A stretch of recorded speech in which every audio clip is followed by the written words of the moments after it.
내게 말하는 천사가 다시 와서 나를 깨우는데 나는 마치 잠에서 깨어난 사람 같았다. 그가 나에게 무엇을 보느냐고 묻기에 내가 대답하였다. 순금으로 만든 등잔대를 봅니다. 등잔대 꼭대기에는 기름을 담는 그릇이 있고 그 그릇 가장자리에는 7대롱에 연결된 등잔 7개가 놓여 있습니다.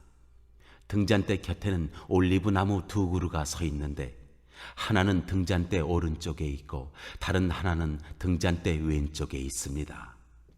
나는 다시 내게 말하는 천사에게 물었다. 천사님, 이것들이 무엇입니까? 내게 말하는 천사가 나에게 그것들이 무엇을 가리키는지 모르겠냐고 묻기에 천사에게 모르겠다고 대답하였다. 그가 내게 이렇게 말해 주었다. 이것은 주님께서 스룹바벨을 두고 하신 말씀이다. 힘으로도 되지 않고 권력으로도 되지 않으며 오직 나의 영으로만 될 것이다. 만군의 주님께서 말씀하신다. 큰 산아, 네가 무엇이냐? 스룹바벨 앞에서는 평지일 뿐이다.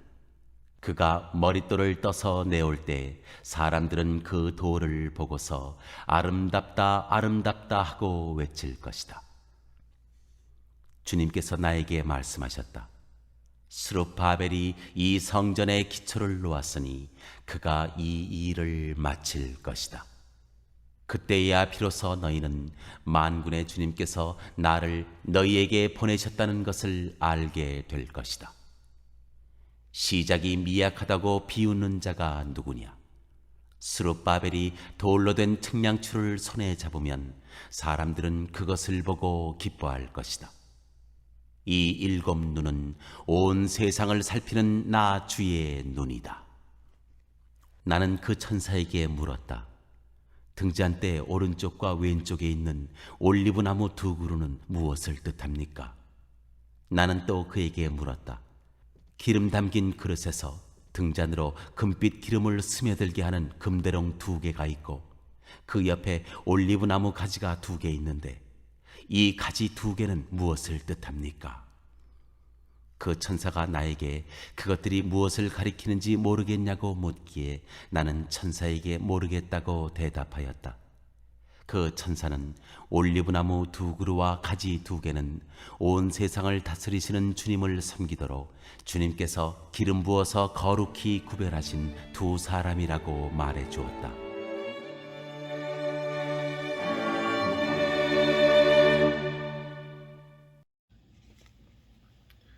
예, 오늘은 8월 16일 월요일 아침입니다.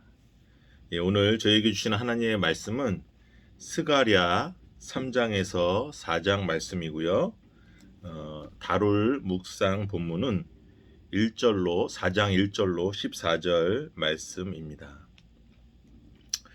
예, 우리 목사님께서 토요일날 말씀해 주신 것처럼 예, 우리 스가랴서는 포로에서 돌아와서 이제 성전을 재건축해야 되는데 사마리아의 방에 사마리아가 이제 바사 고레스 왕 이후에 이제 그 다음에 세워진 왕에게 이 사람들 원래 반역을 잘 해오던 민족인데 이렇게 성전을 짓게 하면은 더 반역을 일으킬 것이다. 그렇게 편지를 써서 이 성전을 다 올스톱 시켰죠.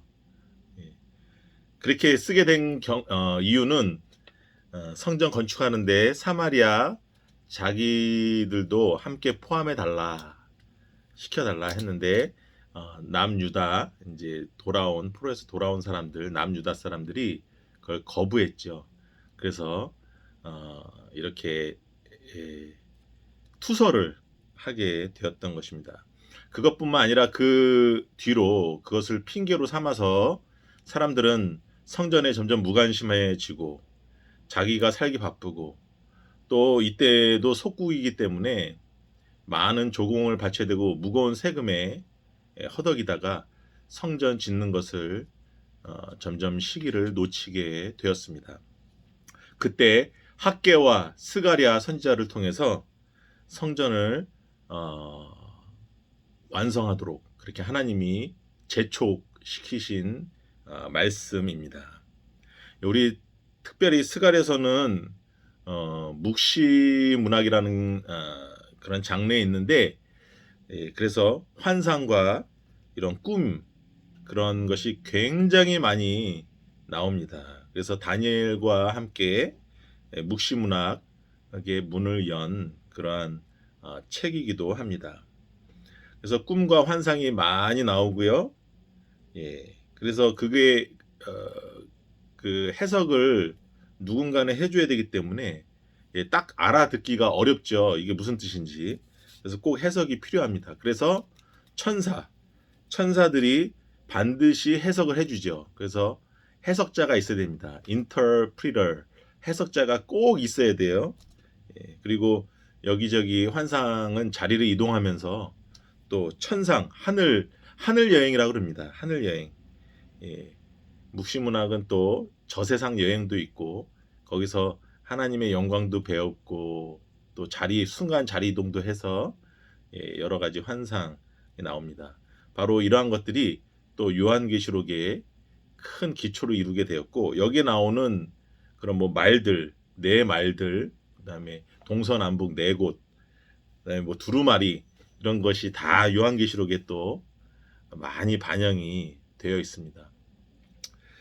3장과 4장에서는 특별히 이제 처참하게 하나님 앞에 멸망당하고 또 회개하고 남은 자들이 돌아와서 성전을 짓고 있는데, 하나님께서 그들을 다독거리시고 하나님이 죄 없다 하시고 의를 전가시키시고 하나님이 그들에게 새롭게 일어나도록 이렇게 메시지를 주고 계십니다. 우리가 죄로 인해서 힘들어하고 아파하고 그 죄로 인해서 고통스러워한다면 하나님이 그 죄를 도말하여 주시고 우리에게 위로를 해주시고 우리를 세워주십니다. 그러나 우리가 회개할 것이 무엇이 있느냐,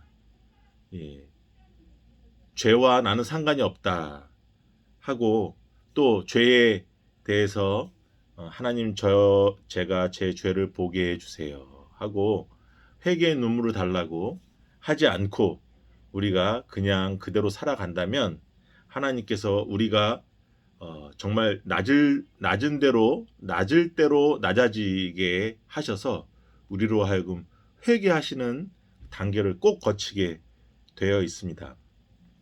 우리 스가랴서를 통해서 남은 자들이 돌아와서 이제 밑바닥 생활을 하는데, 거기서 하나님이 어떻게 그들에게 용기를 주시고 힘을 주시고 다시 이렇게 세우시는지 그 장면을 한번 보겠습니다. 1장부터 14장까지 되어 있는데요. 1장부터 8장까지는 전반부고요. 거기에 9가지 환상이 나옵니다.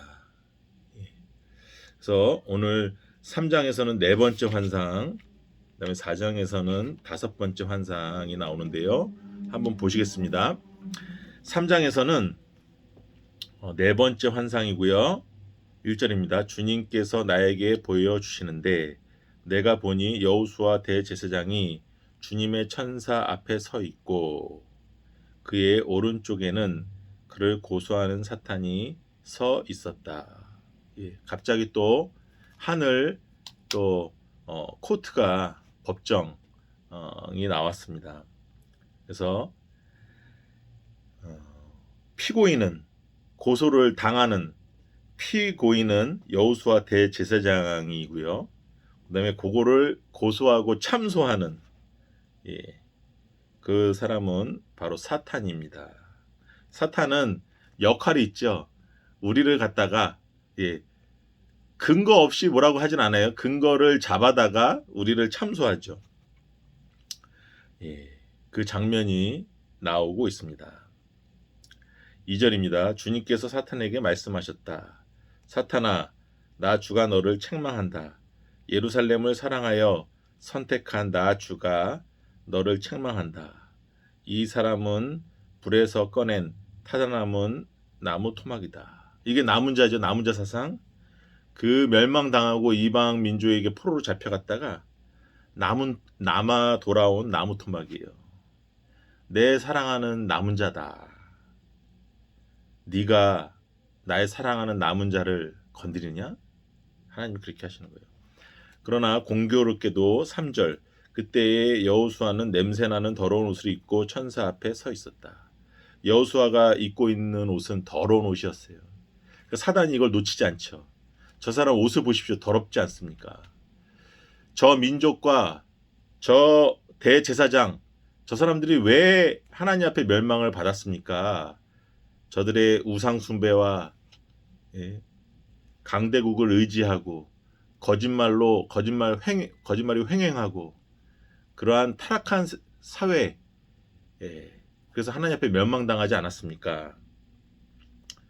더러운 옷을 입고 있지 않습니까? 이렇게 고소하죠. 4절입니다. 천사가 자기 앞에 서 있는 다른 천사에게 그 사람이 입고 있는 냄새나는 더러운 옷을 벗기라고 이르고 나서 여호수아에게 말하였다. 보아라, 내가 너의 죄를 없애준다. 이제 너에게 거룩한 예식에 입는 옷을 입힌다. 이 더러운 옷은 바로 죄를 상징하는 것이죠. 근데 이 천사가 하나님의 말씀을 대변해서 말하는 것이지만 하나님께서 내가 너의 죄를 없애준다. 사해 주시는 거죠. 우리가 원래 죄가 없이 깨끗하고 거룩한 자가 아니라 우리는 우리 마음대로 우리가 주인이 되어서 살려고 하는 누구나 다 그런 우리 자신의 왕노릇했던 하나님의 자리를 찬탈했던 우리는 다 그런 사람들이죠. 우리가 하나님을 처음에 만나고 눈물을 왈칵 흘리면서 회개하는 게 뭡니까? 아, 내가 내 마음대로 내가 주인이 돼서 하나님은 멀리하고 내가 하나님 자리를 찬탈했구나. 그걸로 인해서 눈물바다를 이루지 않습니까? 하나님 처음 만났을 때 그 하나님께서 내가 너의 죄를 없애준다. 하나님의 거룩한 의로 덧입혀 주시는 거죠. 우리는 처음부터 죄가 없었던 사람이 아니라 우리는 죄가 있는데 하나님이 죄 없다고 하시고 우리를 깨끗하다 하시고 그래서 의가 우리에게서 나오고 우리로 말미암은 의가 아니라 하나님께로부터 왔기 때문에 전가되었기 때문에 전가된 의라고 하는 거예요. 전가된 의. 전가된 거죠.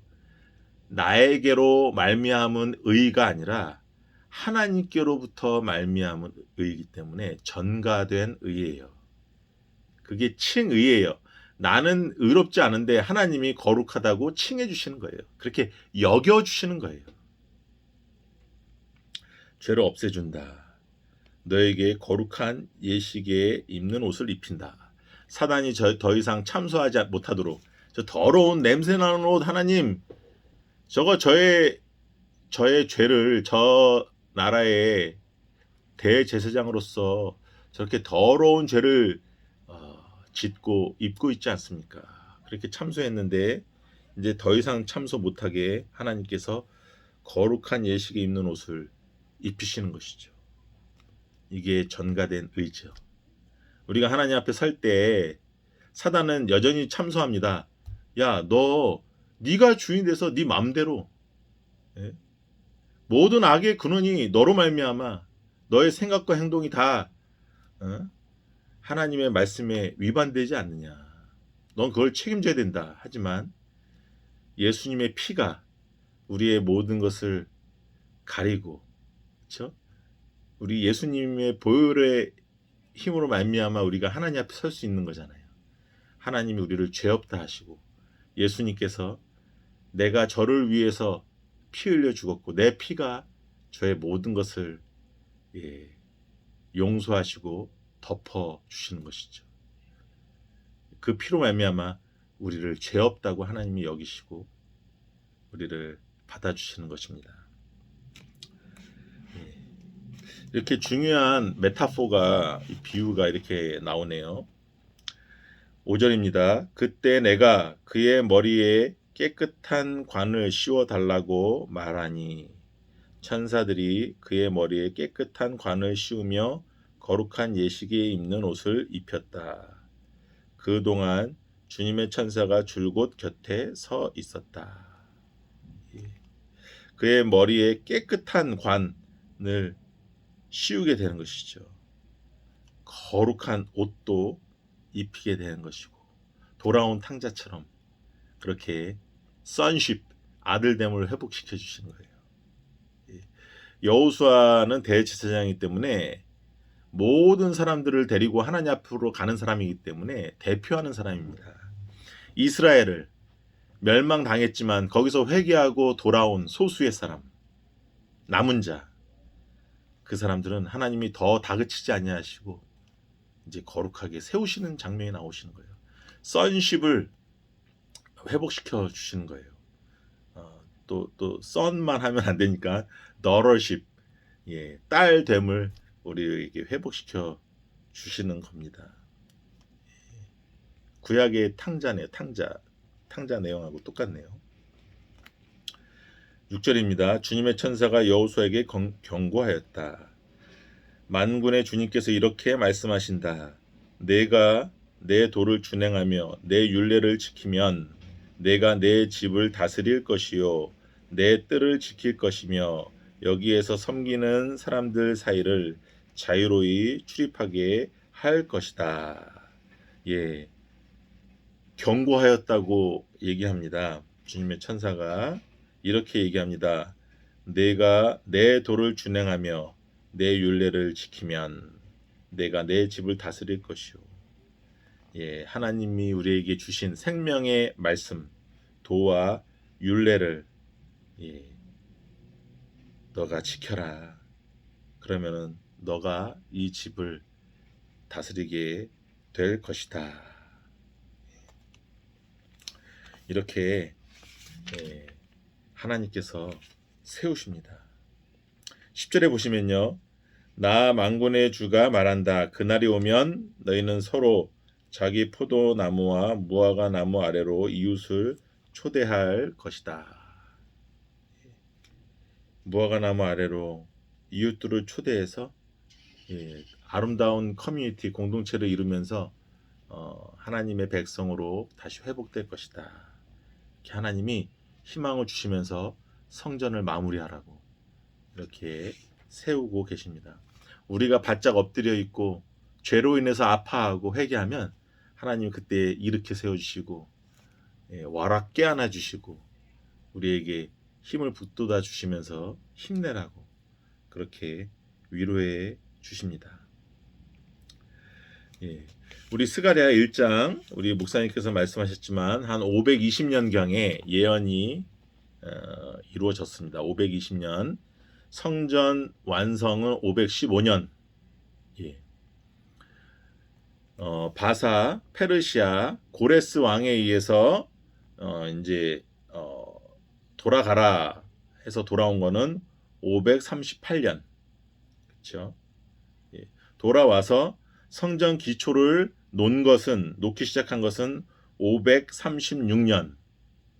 기초 놓다가 이제 사마리아가 이제 투서를 쓰는 바람에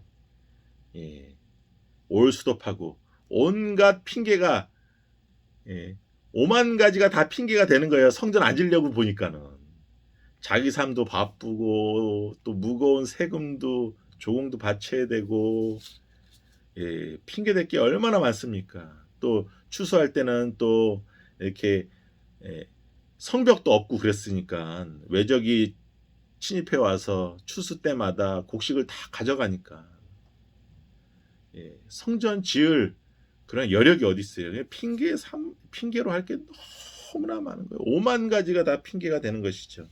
그렇게 나태해졌을 때 520년경에 스가랴, 학개와 스가랴를 보내서 하나님께서 이스라엘을 다시 힘내게 하시고 높이시고 세우고 계신 것입니다.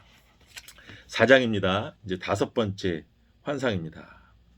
우리 5번째 환상은 순금 등잔대가 나오고요.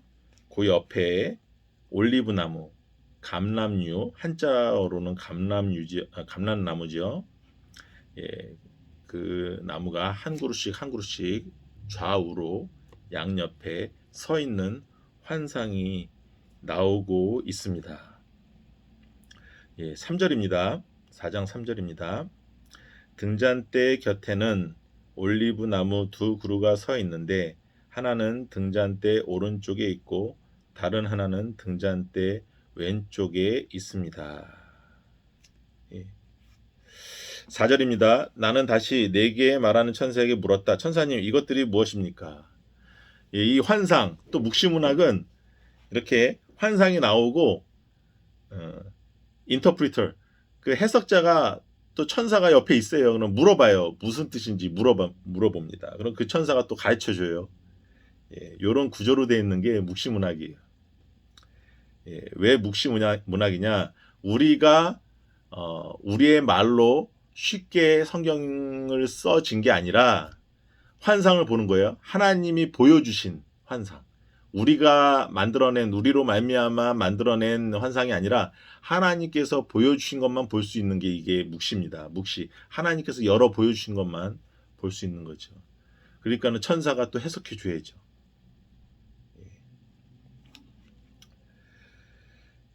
천사님, 이것들이 무엇입니까?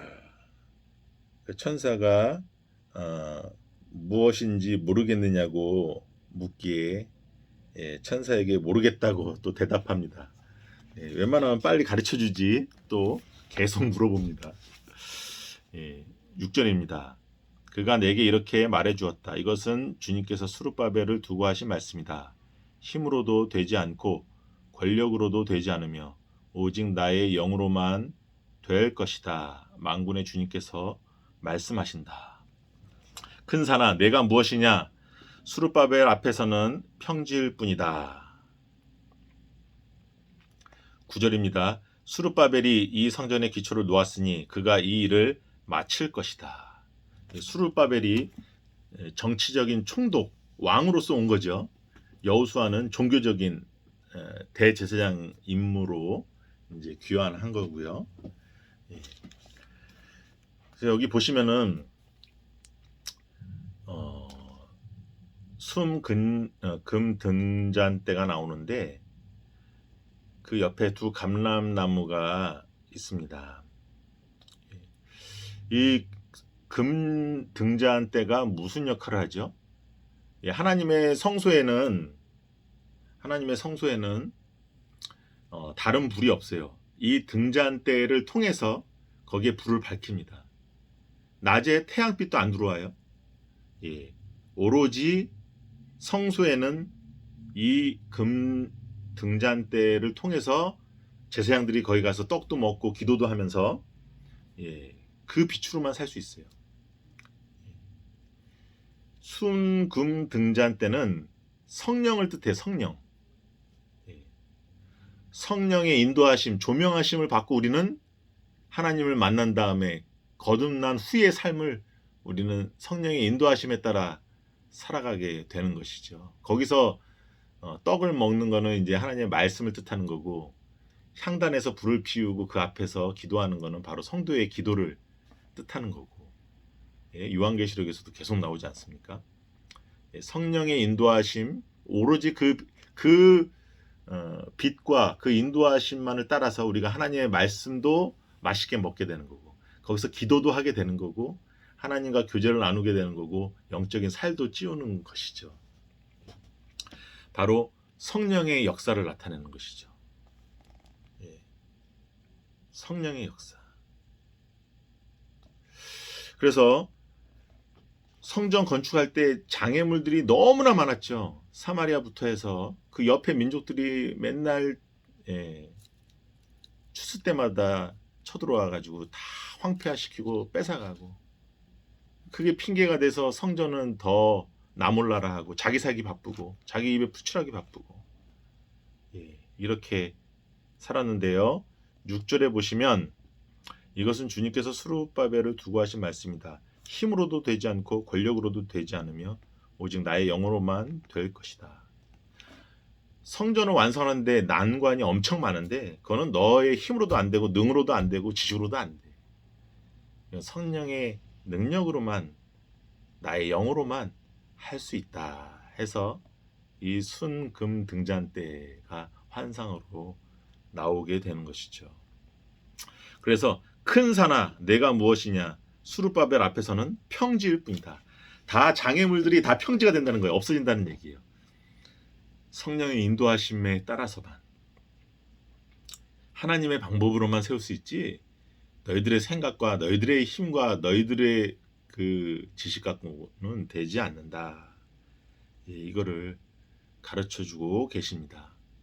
근데 더 놀라운 거는 이 순금 등잔대가 그 기름을 다 올리브유로 쓰거든요. 올리브유, 감람유로 쓰는데 그 양쪽에 그거의 원천이 되는 감람나무가 딱 서 있는 거예요. 성령께서 역사하시는데 거기에 기름을 계속 공급해 주는 두 감람나무가 옆에 있는 거예요. 근데 여기 보시면은 14절에 보시면 그 천사는 올리브 나무 두 그루와 가지 두 개는 온 세상을 다스리는 주님을 섬기도록 주님께서 기름 부어서 거룩히 구별하신 두 사람이라고 말해 주었다. 여기서는 뭐 여러 해석이 있는데 전통적으로 또 아주 건강하게는 바로 이 두 사람은 수룹바벨, 정치적인 수룹바벨 왕이죠. 그 다음에 종교적인 대제사장 여호수아를 뜻한다. 그래서 등잔대에 성령께서 불을 지피셔서 환하게 우리의 갈 길을 인도하시고 성령이 역사하시고 그 성령께서 이렇게 역사하시려면 두 감람나무가 함께 도와서 그 좋은 감람유를 공급해 줘야죠. 하나님은 성령님은 절대로 혼자 역사하시지 않는다는 거예요. 성 어거스틴의 얘기를 제가 여러 번 말씀드리지만 하나님은 우리를 창조하시기 전에 하나님이 혼자 결정하셔서 창조하셨지만 우리 창조 이후에는 우리와 꼭 상의하셔서 우리와 함께 일하신다. 어거스틴이 이런 말을 했거든요. 여기서도 성령께서는 혼자 활동하시는 것이 아니라 옆에 좌우에 두 감람류의 그 동역함을 하나님께서 기대하시고 함께 이끌어내서 함께 이 일을 해나가는 것이죠. 두 감람나무. 모세가 아론과 훌이 옆에서 팔을 받쳐줄 때 아말렉을 이기지 않았습니까? 그것처럼 여호수아와 수룹바벨이 양쪽에서 두 감람나무 역할을 해서 성령의 그 역사를 함께 돕는 것이죠. 하나님은 반드시 우리와 함께 일하십니다. 하나님 혼자 단독적으로 하시는 거 없어요. 단독적으로 하실 때 한 번 더 있어요. 성경에 보시면은 언약궤를 블레셋한테 빼앗길 때 하나님은 홈리와 비나스 엘리 제사장의 두 아들이 언약궤를 갖고 가면 부조처럼 여겨서 그것이 승리를 가져다 줄 줄 알고 언약궤를 가져갔는데 하나님은 말없이 빼앗기시죠. 그리고 블레셋 다곤 신전에 가서 하나님께서 매일같이 다곤 신상을 엎드러뜨리고 목도 부러뜨리고 팔다리도 부러뜨리고 엎어뜨리고 하십니다. 하나님이 혼자 역사하신 건 그때 한 번 더 있네요. 우리의 도움 없이도 하나님이 혼자 일하신 거 그때. 그 외에는 하나님은 반드시 선지자에게 먼저 밝혀 보여주시고 우리에게 알려주시고 모든 일을 하신다고 하십니다. 오늘 16일 릴레이 기도 담당은 뽀우샨 샘터가 되겠습니다. 우리 기도 제목을 가지고 우리 샘터원들이 단합해서 한 마음으로 기도하는 귀한 하루 되었으면 좋겠습니다. 내일은 멕시코 샘터입니다. 우리 부흥회를 통해서 우리가 새롭게 거듭나고 43주년에 걸맞는 우리가 성숙한 하나님의 자녀들이 되게 해달라고 기도해 주시기 바랍니다. 예, 오늘 하나님께서 죄로 가득한 우리를 죄 없다고 하고 깨끗한 옷으로, 거룩한 옷으로 덧 입히시는 모습을 우리가 보았고, 또 우리와 함께 일하시고 역사하시는 우리 성령 하나님의 모습을 우리가 보았습니다. 하나님은 우리 없이 절대 일 안 하십니다. 그리고 우리가 하나님 앞에 순종할 때만 하나님께서 일하실 수 있고, 그것을 통해서만 하나님의 일은 할 수 있습니다. 함께 기도하시겠습니다. 하나님 아버지 감사합니다. 하나님, 더러운 옷으로 입고 있는 대제사장 여호수아를 하나님께서 깨끗하다 하시고 거룩한 옷으로 입혀주시는 모습을 보았습니다.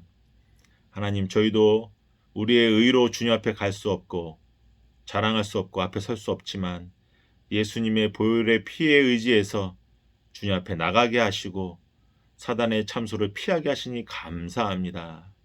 하나님, 이 사실을 깊이 묵상하면서 오늘 하나님이 주시는 은혜에 대해서, 우리를 의롭다 하시는 은혜에 대해서 더 깊이 생각하며 은혜 받는 시간 될 수 있도록 인도하여 주시옵소서.